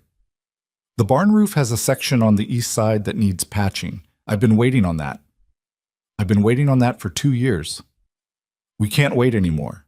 She looked at the list. "The main fence line along the road. That's the first thing anyone sees driving in. It needs to be solid." "It mostly is. Mostly won't help us." She set down the pencil. "Rhett, I want to tell you something, and I want you to hear it as information, not as criticism. He met her eyes. The way this property looks right now tells a story, she said. It tells the story of a man who's been holding on but not moving forward. An assessor reads that story the same way anyone reads it. What we need to do in the next 6 weeks is tell a different story. Not a false one, but a truer one than what's been visible. Because the ranch has been moving forward for the last 6 weeks. It just doesn't look like it yet on the outside. He was quiet for long enough that she wondered if she'd overstepped. What do you need from me? He said. Everything, she said simply. Not just doing the work. I need you to decide this ranch is worth fighting for all the way, not just enough to keep it from dying. There's a difference. He picked up the letter and looked at it again. She watched him read it a second time, and she watched something happen in him. Not a dramatic shift, not the kind of thing you could point to and name, but real. Like a man who has been facing a direction he didn't choose, and finally, after a long time, choosing to face it himself instead. The barn roof, he said. I can start on it tomorrow if the weather holds. I'll work the fence line while you do. The road fence is long. You can't... I've been setting fence posts since I was 15, she said. I'm slower than you, but I'm not ineffective. She picked up her pencil again. What about the north pasture soil? If we can get any visible work done on it before the assessment, turn a section, show it's being worked. Ground might be soft enough by early April. I'll watch it. She wrote it on the list. The cattle need to be in good condition when he comes. Not thin. They're not thin, they're not fat, but they're not thin. Then we keep it that way. She tapped the list. Chickens need to be laying consistently. I think they're close. We've had 10 eggs 2 days running. If I adjust their feed and keep the coop temperature steady, you can do that? I think so. I want to try the clover supplement Nora mentioned. She said her hens doubled their laying when she added it. He nodded. He was looking at the list now too, leaning slightly forward with his elbows on the table, and there was a quality to his focus that was different from the quality she'd seen in those first weeks. Something that had been directed only at holding on was starting to look further than the next day. I've been thinking about the credit at Stiles's, she said. If we can pay down another portion before April, even a small one, the account balance shows activity, shows the ranch is generating income, not just drawing it down. We'd need to sell something to do that. The eggs. I've been eating the overrun, but if we have consistent surplus, 10 or 12 a day, I can sell the excess to Stiles directly. He buys them for the store. Rhett looked at her. You want to sell eggs? I want to show income, she said. Small income is still income. On an account sheet, income moving in one direction and debt moving in another is a picture of a functioning operation. That matters. He sat back. He had an expression she was beginning to read as the one he got when he was revising something he'd assumed. I've been out here 3 years, he said slowly, trying to keep this place alive, and I never once thought about... He stopped. About what? About how it looks to someone else. About the story it tells. He rubbed the back of his neck. I was just trying to survive it. Surviving is how you get to the next part, she said, but it's not the same thing as building something. The wind outside had dropped to a low, steady pressure, nothing like the violence of the past weeks. The lamp between them sent their shadows up the wall in large, calm shapes. Adeline looked at her list and thought about what it would take, the work of it, the weeks of it, the daily accumulation of small things adding up to a different picture than the one the assessor would otherwise find. It was possible. She believed that. She had learned to be careful about what she believed, because belief was something you spent, and spent wrong it cost you in ways that were hard to recover from. But this she believed. She wasn't sure when exactly Rhett had started to believe it too. Maybe tonight, watching her make that list. Maybe earlier, in some quiet moment she hadn't been present for. But she could see it now, in the set of his shoulders, in the way he'd said tomorrow about the barn roof like it was a fact rather than a hope. We should sleep, she said. Tomorrow's going to be a long day. They've all been long days. They have. She stood and began turning down the lamp. But this one has a direction. He gathered the letter and folded it and put it in the account book, which was where they kept everything that mattered. She watched him do it and thought, 6 weeks. 6 weeks to tell a different story about what this place was and what it could be. It was not a lot of time. It was also, she had found, more than nothing. They started before dawn the next day. Rhett was on the barn roof by the time full light arrived, moving carefully on the iced-over pitch with the deliberate attention of a man who'd decided this particular task was getting done today and not some other day. The sound of his hammer carried down to the fence line where Adeline was working, pulling on a post driver in the cold, resetting 2 sections of road fence that had healed in the freeze. Her hands were sore by mid-morning, and she had a blister starting on her right palm where the post driver's handle had worked against the same spot too many times, and she kept going. The blister would heal. The fence needed to be plumb before April. Nora Dunbar appeared at the road gate around 10 o'clock with her horse and a parcel wrapped in cloth, which turned out to be 2 jars of preserved peaches and a pound of dried clover she'd put up from her garden. "For the hens," Nora said, handing over the clover. "Mix a handful into the morning feed. Give it a week." Adeline took it with both hands. "You didn't have to come all the way out." Warren needed the ride to distract him, and the horse needed the exercise. Nora looked at the fence work, and then up at the barn roof where Rhett could be heard working. "Bank letter?" Adeline looked at her. "Word gets around," Nora said. "That particular clause has caught 2 other ranches in the area in the last year, both sold before the assessment. We're not selling." Nora studied her for a moment. "No," she said. "I don't suppose you are." She gathered her reins. "The peaches are for you, not the chickens." She turned her horse and rode back down the road, and Adeline stood at the fence with the jars and the clover and the particular feeling of being known, which was different from being seen and rarer, and which she'd gone without long enough that she noticed it clearly when it arrived. She set the jars carefully in the wagon bed and went back to the fence. Above her, the hammers kept going. Below her, the ground was hard and cold, and the work was nowhere near finished. The assessor would come in 6 weeks, and between now and then, everything that could be done needed to be done, and there was not one single easy piece of any of it. She reset her grip on the post driver and drove the next stake into the frozen earth. The 6 weeks before the assessment were the hardest sustained work Adeline had done in her life, and she had done hard work her entire life. So that was a meaningful comparison. They developed a rhythm that neither of them designed intentionally. It simply emerged from the necessity of the days. The way rivers find their course not by planning, but by pressure. Rhett was up first, always, out to the cattle before full light. She was up 10 minutes behind him, stove going, feeding the chickens before she fed herself.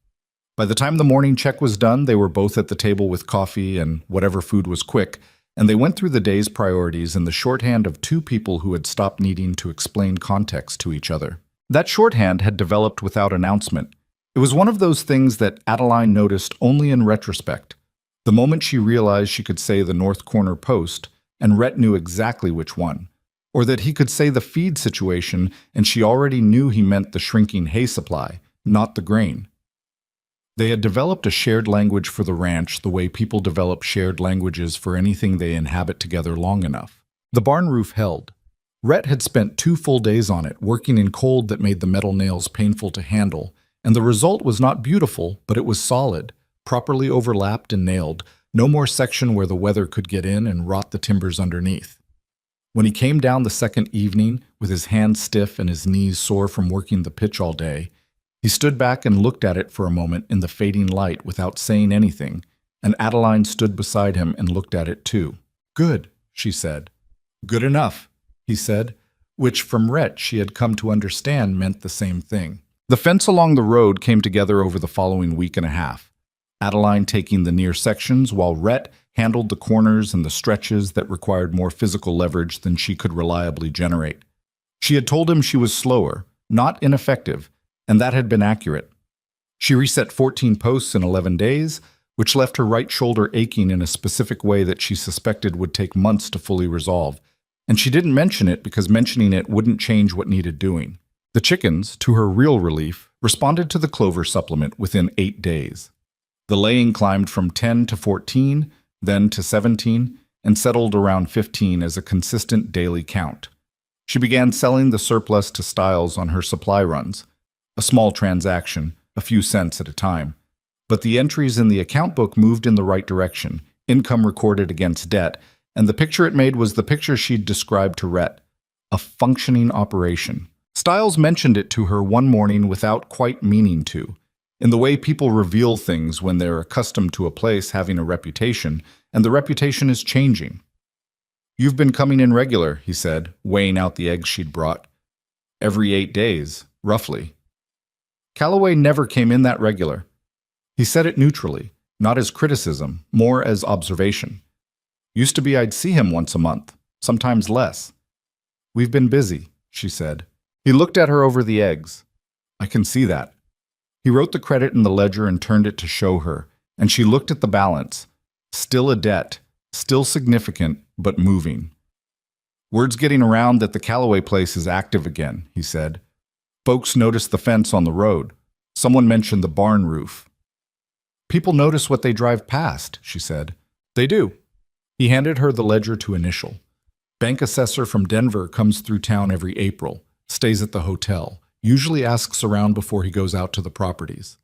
He said it looking at the ledger, not at her, but the information was deliberate, and she received it as such. "What kind of things does he ask?" "Viability questions. Whether the operation's producing, whether it's solvent, whether it looks like it can sustain." He took the ledger back. "The answers he gets from people in town tend to match what he decides when he walks the property." She looked at him. "You'd tell him the truth."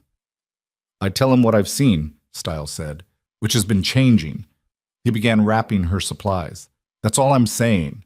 She drove home that afternoon with the information sitting alongside her on the bench, the way information tends to when it's useful and you haven't yet decided exactly how to use it. The North Pasture was the piece she'd been watching since the first thaw. In the third week of March, the ground began to soften at the edges of the day. Still frozen hard by morning, but workable in the early afternoon for an hour or two before the cold came back. She started turning it then, a section at a time, working the soil with the broad fork she'd found in the barn under a pile of equipment that hadn't been touched in years.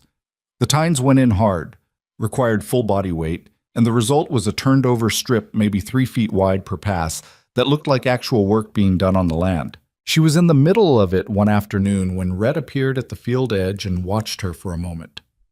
"You're going to pull something," he said. "I've been doing this since I was 12, she said, not stopping. "I know my limits." "Your limits might have been different at 12. "I'll rest when the section's done." She drove the tines in again. "Come help me instead of supervising." He came and took the broad fork from her, not in a taking-over way, more in the way of someone who has decided to participate, and worked the next strip while she followed behind, breaking up the clumps and removing the larger stones.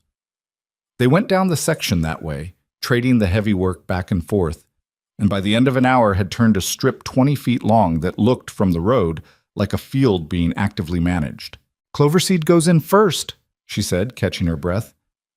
"As soon as we're past frost risk." "Might be late April for a safe bet." "I know, but if the assessor sees the turned soil and we can tell him what's going in, that the land is being rested and amended on a rotation," she paused. "It tells the right story." Rhett leaned on the broad fork handle, looking at the turned strip. "You think about everything in terms of the story it tells," he said. "Not accusatory, just observational." "I think about what other people see when they look at a situation," she said, "because other people's perceptions have practical consequences. The bank assessor is one example. Stiles is another." "What does Stiles perceive?" "That the ranch is active again. That's what he told me, essentially." She looked at the field. "He also told me the assessor asks around town before he comes out, talks to people, gets a picture of the operation before he walks it." Rhett took that in. "So the work we're doing here shows up in what people say about us in town, yes, not through gossip, just through being visible, being present, coming in regular, keeping the account moving, selling eggs." She picked up a stone and turned it in her hand and set it on the pile. "Isolation is expensive. I think you've been too far out here for too long." He didn't answer immediately. The wind moved through the turned soil and carried the smell of wet earth, which was the smell of spring trying to start underneath a winter that hadn't finished. "Clara didn't like coming to town," he said eventually. "She liked it out here. The quiet." He drove the broad fork in one more time. "After she died, I think I just kept doing what we'd been doing, coming in less, staying on the property." "Grief makes you smaller," Adeline said. "It pulls you into a smaller space and it feels like protection, but what it actually does is cut you off from the things that might help. He looked at her sideways. Speaking from experience? 14 months of it, yes. She picked up another stone. I stayed on Dale's farm by myself for 3 months after he died. Barely went anywhere. Thought I was managing. I wasn't. I was just absent from everything that could have helped me see what was actually happening with the finances, with the land, with the options. What changed? My sister came and made me go to a town meeting about a water rights issue. She almost smiled at the memory. I didn't care about water rights. I went because she wouldn't leave me alone until I did. And I sat in that meeting and I heard 2 other farm owners talking about the debt consolidation program that the county was offering, and I realized I had been sitting on my farm alone not knowing that a thing existed that might have saved it.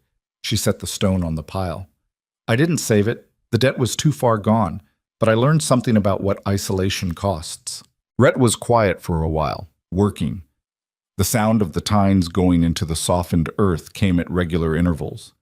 I should have asked Nora about the hay surplus in January, he said, instead of waiting until we were nearly out. Yes. And I should have talked to Stiles directly about the account, instead of just not looking at it. Yes. I knew the assessment clause was in the loan document, he said. I just didn't let myself think about it. She didn't say yes to that one. He didn't need her to. I'm not telling you these things to assign blame, she said. I'm telling you because you need to understand what pattern got you here so you can choose a different one going forward. He stopped. He stood with the broad fork planted in the earth and looked at her with an expression that was difficult to read, complex in the way faces get when several things are happening at once. You're very direct, he said. I know. Does it bother you? He thought about it, actually considered, rather than giving a reflex answer, which she'd come to respect about him. No, he said. I think I needed someone direct. I've been talking to myself out here for 3 years, and I'm not objective about my own situation. Nobody is, she said. That's not a character flaw. It's just how people work. April arrived with a week of genuine warmth that felt almost like a promise, which Adeline was careful not to fully trust, because she'd been in Colorado long enough to know that April promises weren't binding. But the ground softened in earnest, the snow pulled back to the north-facing slopes where it always held longest, and the pasture grass began to come up in the patchy, tentative way of grass that was genuinely trying. She turned the cattle onto the north pasture on the 5th of April, the first time they'd had access to live grass in months. They moved into it with a velocity and purpose that was slightly comic. 16 animals with the focused enthusiasm of creatures who had been waiting for exactly this. Within an hour, they were spread across the field, heads down, working the new grass with the concentrated efficiency of the well-motivated. Rhett stood at the gate and watched them. I forgot what that looked like, he said. What? Cattle on grass that's actually growing. She stood beside him. Give them 4 hours, and then rotate them back to the lower field. Don't let them overgraze the new growth. I know how to manage cattle, he said mildly. I know you do. I'm thinking out loud. She watched a young heifer push her way to a good patch and settle into it with maximum commitment. They look healthy. They do. He glanced at her. Because they are. You stretched the hay further than I thought possible. Adding the Dunbar bales helped. You thought of that. We both thought of it, she said. You went and arranged it. She shrugged. It needed arranging. He was looking at her with that particular quality of attention she'd come to recognize, the kind he turned on things he was trying to understand fully. Why do you do that? He asked. Do what? Spread the credit around, attribute things to both of us, or to circumstances when you're the one who actually did them. She considered the question. It was a fair one. Because it matters more that things get done than who gets noted for doing them, she said. And because I didn't come here to prove something, I came here to build something. She paused. There's a difference. He turned back to the cattle. There is, he said quietly. The assessor arrived on a Tuesday, which Adeline knew because Stiles had sent word through Nora, an informal network of information that operated throughout the valley with the efficiency of something that had been running a long time. His name was Harold Briggs, and he was from the Denver office, and he drove a good horse and a clean buggy, which told her he was professional and probably thorough. She was in the yard when he came up the road, and she watched his face as he drove in, watched his eyes do the thing that all people's eyes do when they're assessing something, the rapid inventory, the noting of details. She had spent the previous week making sure every detail worth noting had been addressed. The road fence was straight and tight. The barn roof was visibly new on the repaired section. The yard was cleared of the accumulated debris of a hard winter. The chicken coop was tidy. The cattle were in the near pasture, visible from the road, healthy and grazing on actual grass. She had also, the previous evening, put a fresh coat of white lime on the fence posts closest to the house, which was an old trick her father had used when the county assessor came to their farm. It cost almost nothing and made everything look cared for. Briggs got down from his buggy and looked around. He was maybe 50, methodical in his movements, with the neutral expression of someone trained not to react visibly. Rhett came from the barn and met him in the yard, and they shook hands. Adeline came forward and was introduced, and Briggs looked at her with the slight recalibration she'd seen before in men who encountered her in a professional context and hadn't quite expected to. "Mrs. Mercer," he said, "you manage the property accounts?" "With Mr. Calloway," she said. "We can go over them inside if you'd like, or I can give you the summary now while you look at the property." He chose the summary while they walked, which she'd expected. Assessors like to match numbers to what they were seeing. She gave him the account figures clearly, the debt balance, the credit line, the income from egg sales, and what she projected from the spring livestock activity. She showed him the account book when they came inside, the pages she'd reorganized into clean columns, the current balance at Stiles's that showed consistent payments over the past 2 months. He looked at the numbers for a while. He asked several questions, which she answered directly, and Rhett added to where the information was his to give. At one point, Briggs looked between the two of them with an expression that was the closest thing to surprise she'd seen from him. "The account was significantly behind in January," he said. It was almost a question. "It was," she said. "We've brought it current on 2 of the 3 outstanding entries. The third is on a payment schedule we arranged with Stiles." "That's not in the file I received from the bank." "The file from the bank was compiled in February," she said. "The arrangement with Stiles was made in March." He wrote something in his notebook. She kept her hand still on the table and her expression neutral, and felt Rhett beside her doing the same. Briggs walked the property afterward, full circuit, all the outbuildings, the north pasture, the garden plot with its turned section, and the row markers she'd put in for the coming planting. He spent a long time at the cattle, looking at them with the practiced eye of someone who knew livestock condition. He went into the chicken coop, which she'd made sure was clean that morning, and noted the egg count on the board she'd started keeping by the door. A simple tally, 14 days of entries, averaging 15 per day.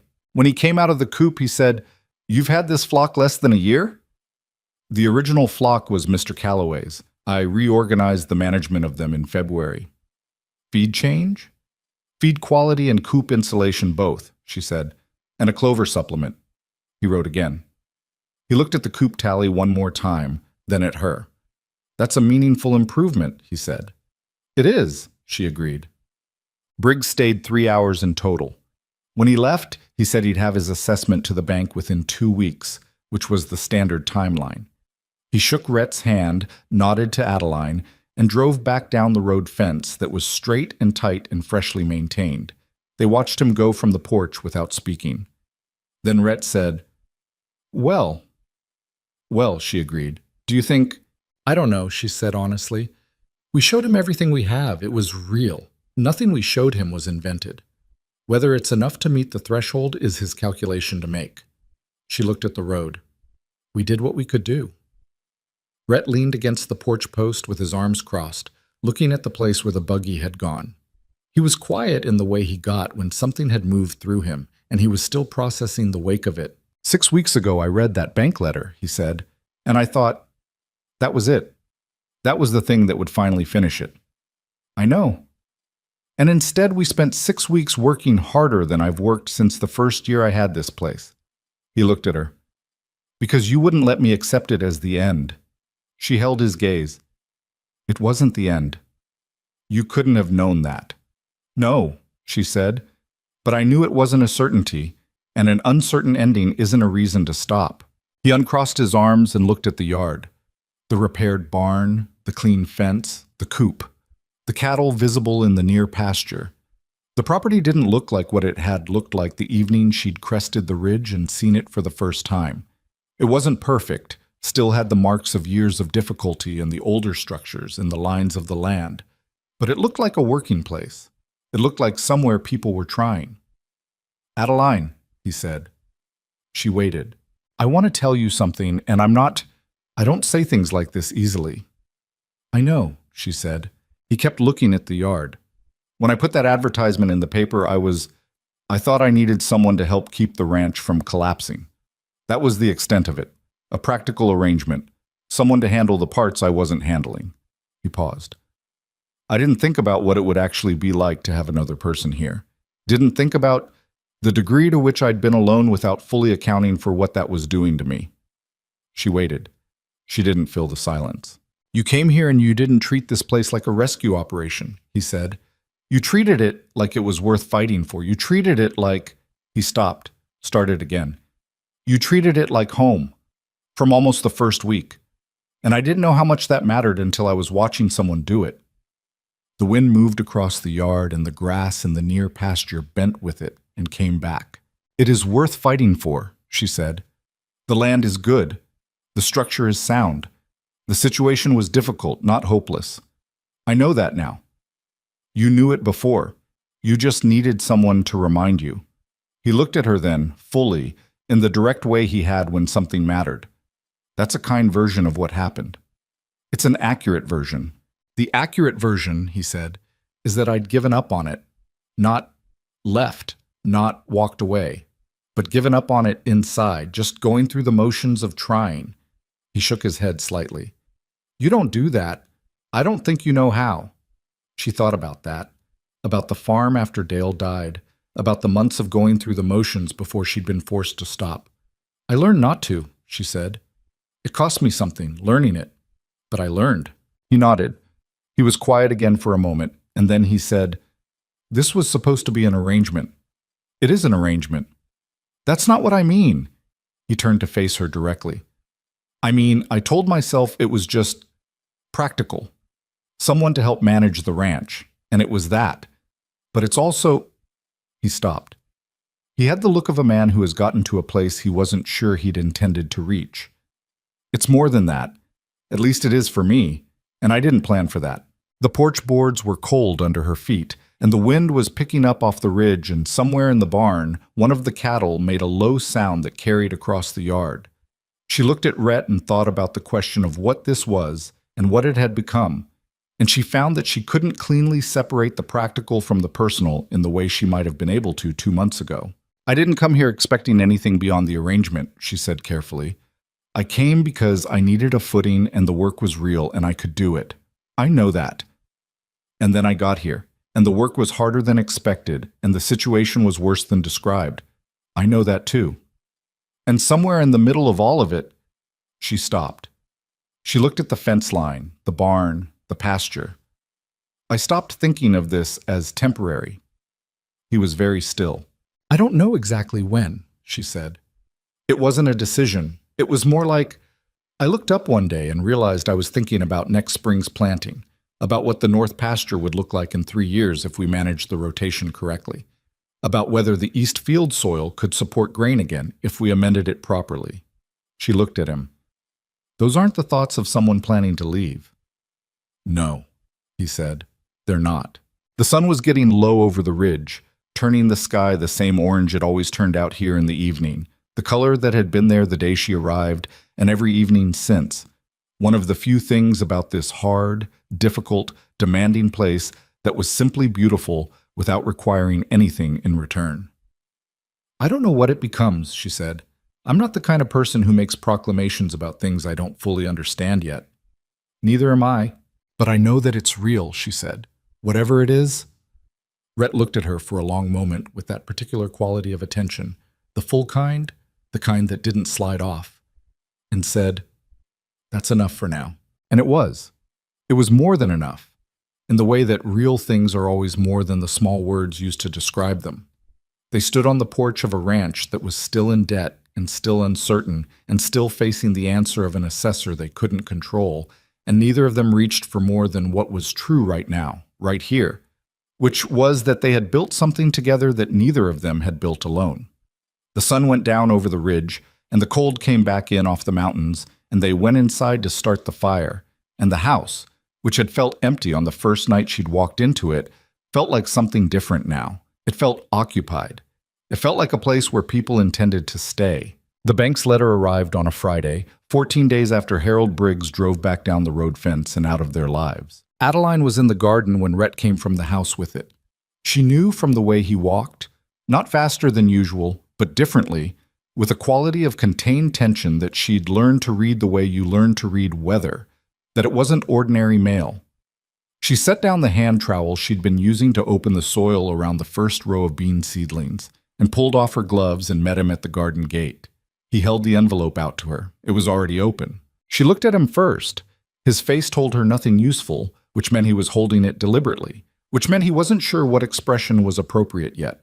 She took out the letter and read it.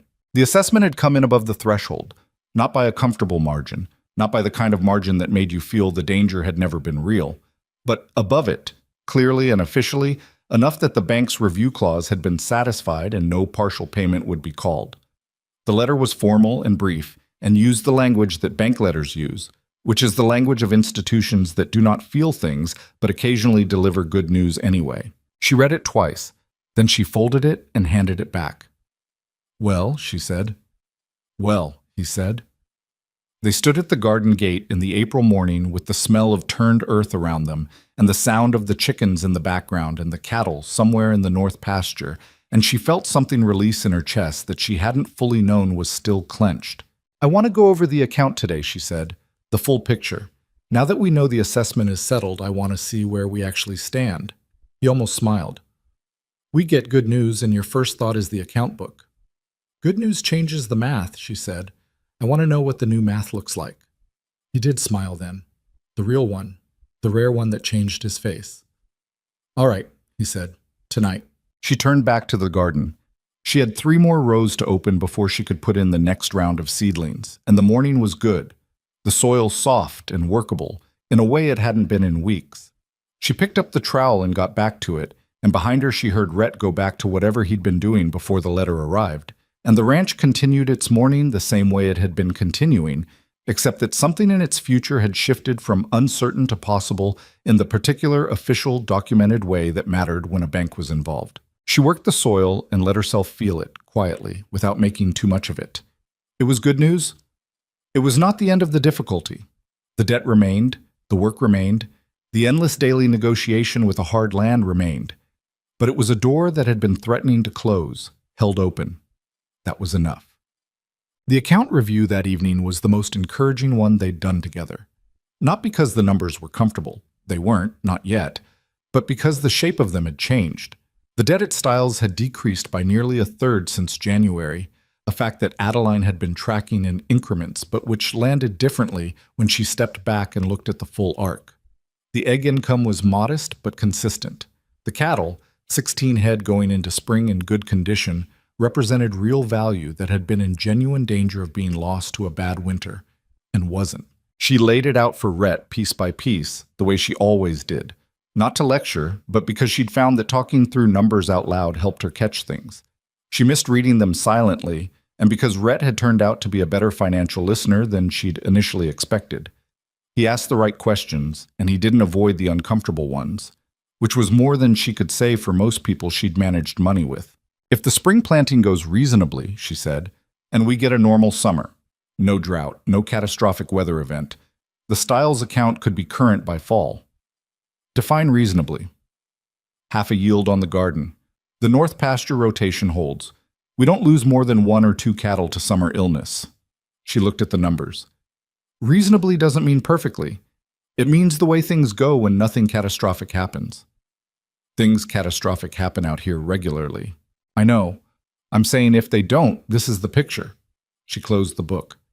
And if they do, we're in a better position to absorb them than we were in January because we have less debt sitting against us. He was quiet, looking at the closed cover of the account book. "When I bought this property," he said, "I had plans for it. Real ones. I was going to expand the cattle, put in a proper grain field on the north side, Maybe eventually add a second structure for hired help when the operation was big enough. He said it without the dead flatness she'd heard in his voice when he talked about the past in those early weeks. Something warmer in it now, though careful, like a man who'd been burned by optimism before and was allowing himself a small and measured amount of it. I stopped thinking about any of that somewhere around the second bad year. What made you stop? It felt, he thought about it, foolish, like planning a garden party when the house is on fire. And now? He looked at her across the table. The lamp was between them, low, and outside the night was quiet in the particular way Colorado nights are quiet. Absolute, without the ambient sounds of places where people are densely gathered, just wind and distance and the occasional voice of an animal. Now it feels possible again, he said. Not certain, not close, but possible. He paused. You did that. We did that. Adeline. He said her name the way he'd started saying it sometime in the last month, with a weight to it, like it meant more than just the word. You know I'm not good at saying things directly. I know, she said. You do it anyway, when it matters. This matters. He folded his hands on the table. I want to ask you to stay, not as the arrangement, not as what we said it was when you came. He met her eyes. As a partner. In the actual sense. In every sense. The lamp flickered once. Outside, the wind moved across the porch and kept going. She looked at him and thought about the woman who had stood on a train platform 7 months ago with $32 in her boot and a letter from a stranger and no very clear idea of what came next. She thought about what she'd expected this to be. A footing, a practical arrangement, a way of surviving the period after everything else had fallen apart. She hadn't expected this land to matter to her the way it did. She hadn't expected him. I'm not leaving, she said. I haven't been thinking about leaving for a long time. That's not the same as what I'm asking. I know. She held his gaze. Yes, in every sense. He let out a breath, slow, controlled, the kind that has been held longer than the conversation that released it. She understood that. She felt the same kind of release somewhere in herself, the setting down of something she hadn't acknowledged carrying. They didn't make it into more than it was that evening. They weren't people who dramatized things. They finished their coffee and talked through the week's work and went to bed at the usual hour, and the ranch held them in the same quiet way it always had. But something had settled into place between them that had been suspended for months, uncertain of its landing, and the ground it landed on was solid. Bus. Spring in the Trestle Creek Valley arrived in stages, the way springs do in high country. Tentatively at first, testing, a warm week followed by a cold snap that made everyone who'd planted early regret it, and then a second warmth that held and deepened and became undeniable. By the middle of May, the grass in the pastures was genuinely green for the first time since Adeline had arrived, a color so different from the winter palette she'd grown accustomed to that it took her a moment, the first morning she really looked at it, to adjust. She stood at the garden fence and looked at the north pasture and thought, so this is what it looks like when it's working. The garden came up imperfectly, the way gardens in new soil always do. Some rose thick and promising, others thin, one section of beans that simply didn't take and had to be replanted. She replanted without mourning the loss. You replanted. That was the work. The clover went into the fallow section in the third week of April, and it established faster than she'd hoped, a low green mat that the chickens discovered within 48 hours and harvested with aggressive enthusiasm. She let them at it for a week and then rotated them away to protect the root system, and the clover bounced back, which was the quality of clover that made it useful. It didn't break easily. The chickens were laying 22 eggs a day by June, which was not the 30 that the original flock had managed before the decline, but it was 22 more than zero. And the dozen she was selling to Stiles every week had become a small, consistent thread of income that she'd come to think of as the ranch's pulse. It wasn't what kept them going. It was too small for that. But it was evidence that things were going, that the operation was alive. She'd come to understand that evidence of life had its own value, separate from the material value of the thing producing it. Rhett hired a hand for 2 weeks in May to help with the cattle work during the heaviest part of the spring season. A young man from town named Cy, maybe 19, who worked hard and ate enormous amounts and didn't say much, which suited everyone. The cattle went out to the full pasture rotation for the first time in years, the north field included, and the effect on them was visible within days. They moved differently on fresh grass. More purposefully, if you could say that about cattle, which Adeline decided you could. She and Rhett were married on a Saturday in early June at the county courthouse in the town 2 valleys over, with Nora and Warren Dunbar as witnesses, and Floyd Stiles, who'd driven over on an errand anyway, and stayed for the occasion with the practical opportunism of a man who understood that showing up mattered. It was not a large ceremony. It was not particularly romantic in the conventional sense. They drove to the courthouse in the wagon, said what needed to be said before a judge who had a full afternoon schedule, and moved efficiently through the paperwork and drove home again. Nora brought a jar of her preserved peaches and a loaf of bread, and they ate on the porch in the early evening, all of them, with the valley going gold in the late light, and the cattle moving slowly in the near pasture, and the chickens making their end-of-day sounds in the coop.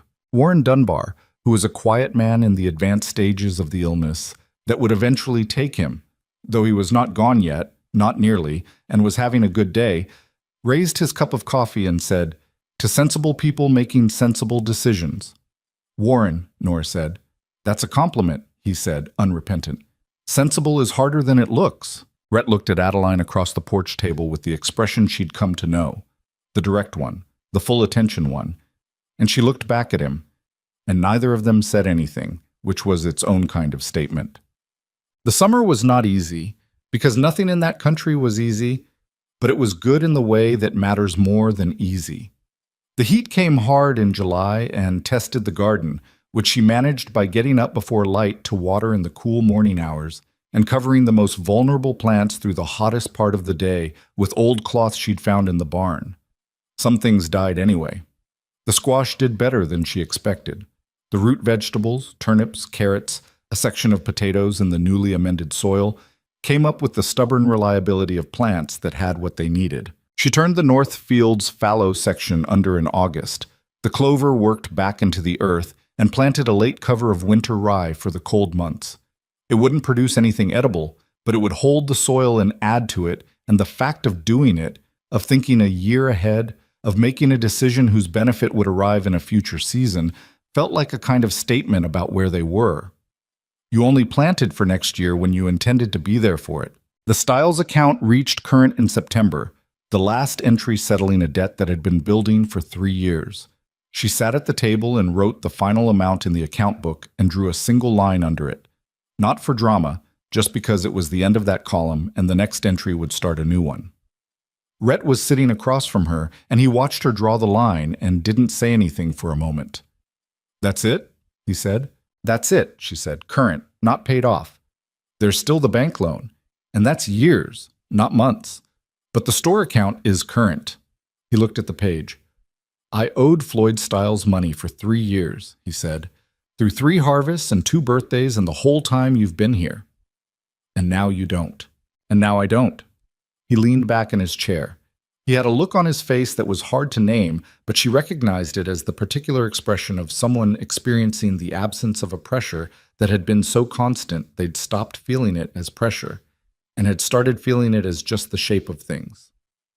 "I forgot what that felt like." "You'll get used to it," she said. "I don't want to get used to it," he said.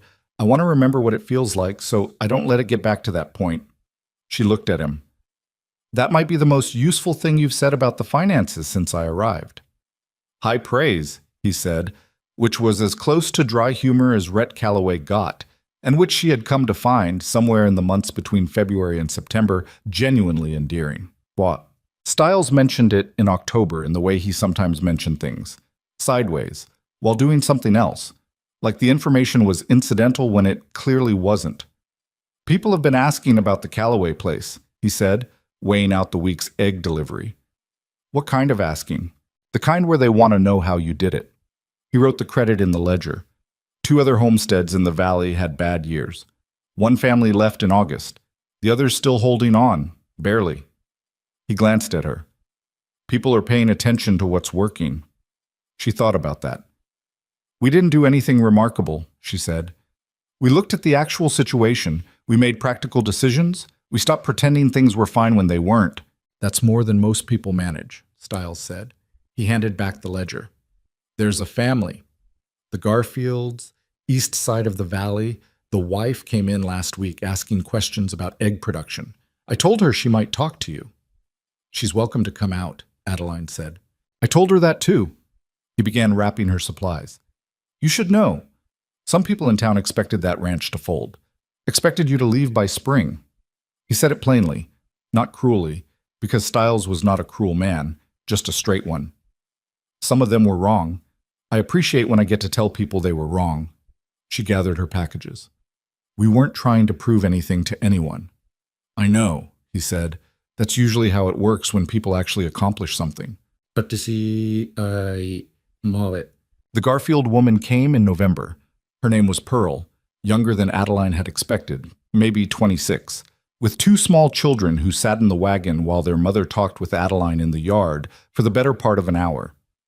She had the look of someone who had been frightened for long enough that it had become the background of her expression, always present, even when the surface was calm. Adeline showed her the chicken coop, showed her the account book, not all of it, just the structure of it, how she organized the columns, showed her the garden plot and the rotation map she'd drawn out for next year's planting. Pearl asked good questions and wrote things down on a folded piece of paper, and at one point she stopped and looked at the yard, the straight fence, the repaired barn, the general evidence of a property that was being actively managed, and said, You came here and it was like this? No, Adeline said. It wasn't like this at all. Pearl looked at her.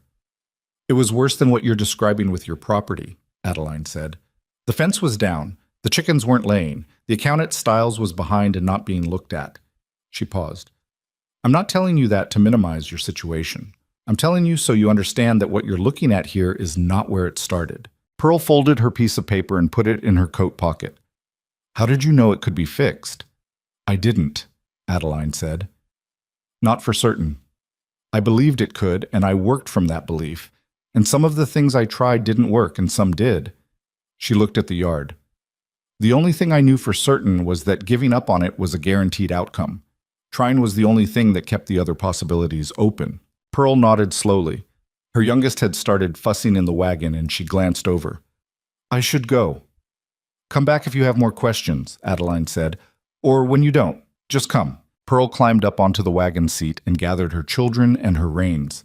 She looked down at Adeline from the bench with that frightened, under-the-surface expression, and then something moved through it. Not confidence exactly, not yet, but the beginning of willingness, the posture of someone who has decided to try. Thank you, she said. Adeline watched her go down the road and thought about what it had felt like to be at the beginning of this. Standing on a train platform in a strange town with no one to meet her, driving 9 miles alone through unfamiliar country, walking into a house that felt like someone else's life. She remembered the precise texture of that uncertainty, the way it sat in your chest, not as despair, but as a kind of suspended waiting. Everything held in tension before the direction became clear. She had not known it would become this. She had not planned for this specific life. She had planned only for the next necessary thing, and the next one after that. And somewhere in the doing of those things, the life had assembled itself around her into something she recognized as home, not a perfect home. The barn still had a section of the south wall that needed attention before winter. The bank loan ran for years yet. The Northfield soil would take another season of amendment before it was fully recovered.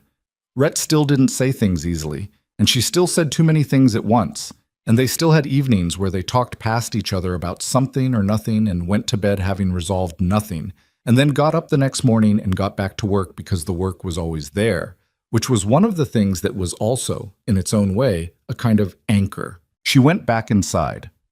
Rhett was at the table with a seed catalog he'd ordered from a supplier in Denver, the first one she'd seen him look at since she'd arrived. He had the account book open beside it and was running numbers in the margin, the small, careful handwriting of a man calculating whether a thing was possible. What are you looking at? She asked, coming to stand behind him. Grain seed, he said, for the North Field. If the soil's ready by spring. She looked at the page. She looked at the numbers in the margin. She had done those same calculations herself, separately, 3 weeks ago, and arrived at similar conclusions. It might be ready, she said. Might be. He tapped the catalog page. This variety does well in high-altitude soil, shorter growing season. I know that variety. My father grew it. He looked back at her. Did it do well? In a good year, yes, she said. In a bad year, it does better than most alternatives. She pulled out the chair beside him and sat down. The yield won't be what it was before the drought, not the first season. No, he agreed, but it's a start.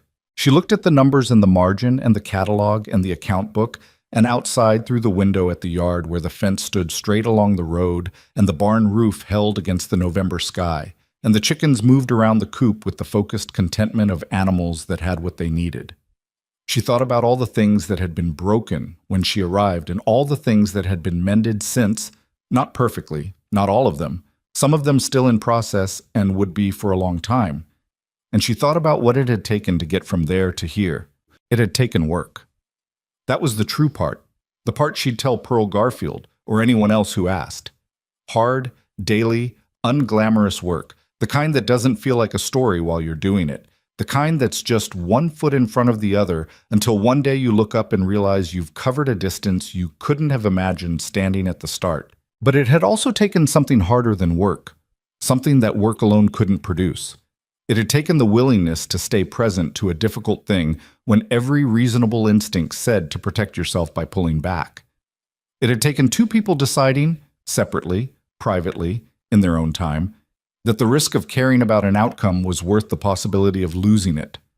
That was the part nobody talked about enough, she thought. How much courage it took just to decide something was worth fighting for. Not the fighting itself, the decision. Because once you decided, truly decided, the work followed naturally. But the decision was the hard part.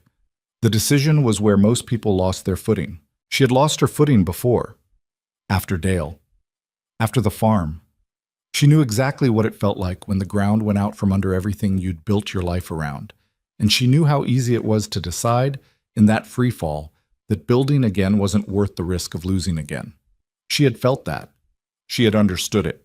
She had chosen differently, not because she was brave in any dramatic sense, but because she was stubborn, and because somewhere underneath the loss and the fear was the knowledge that a life spent protecting yourself from loss was its own kind of loss. A slow one. Quiet enough that you could spend years in it before you understood what you were actually losing. Rhett closed the catalog and sat back. He looked tired in the comfortable way of someone who has done a full day's work and is at rest at the end of it, not in the hollowed-out way he'd looked that first night, when tired meant something closer to depleted. I've been thinking about the East Field, he said, for next spring. What about it? If we fence the lower section and run the cattle through it before planting, use them to clear the old growth and work the soil with their feet. It might save us the labor of turning it by hand. She considered it. It might compact the soil if we do it too long. 2 weeks maximum. Then we pull them and let it rest a month before planting. That could work, she said. It's not guaranteed, but it could work. Nothing out here is guaranteed, he said. No, she agreed, but possible is enough. He looked at her. The lamp between them was the same lamp that had been burning on the table on the first night she'd made coffee in this kitchen, 7 months and a whole different life ago. Possible is enough, he repeated.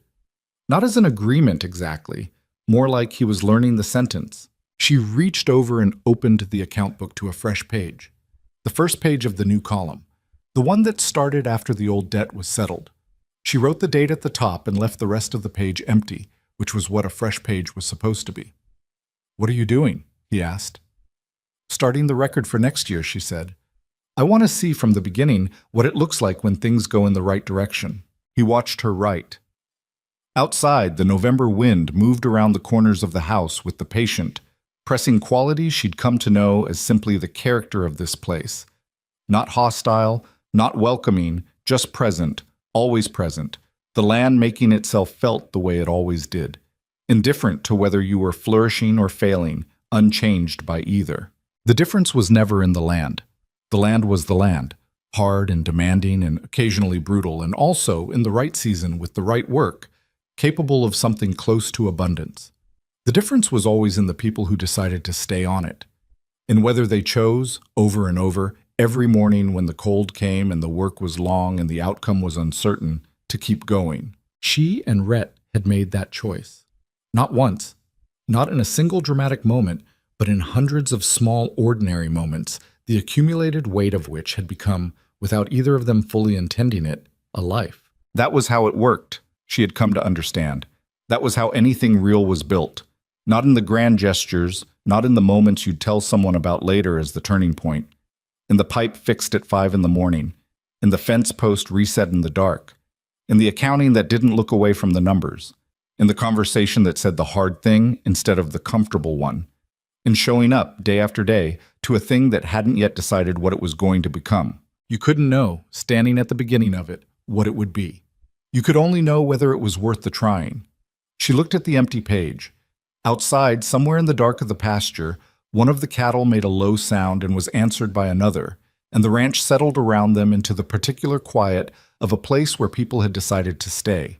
The page was empty and the year was ahead of them and nothing was guaranteed. That was the truth of it, and it was enough, more than enough, to begin.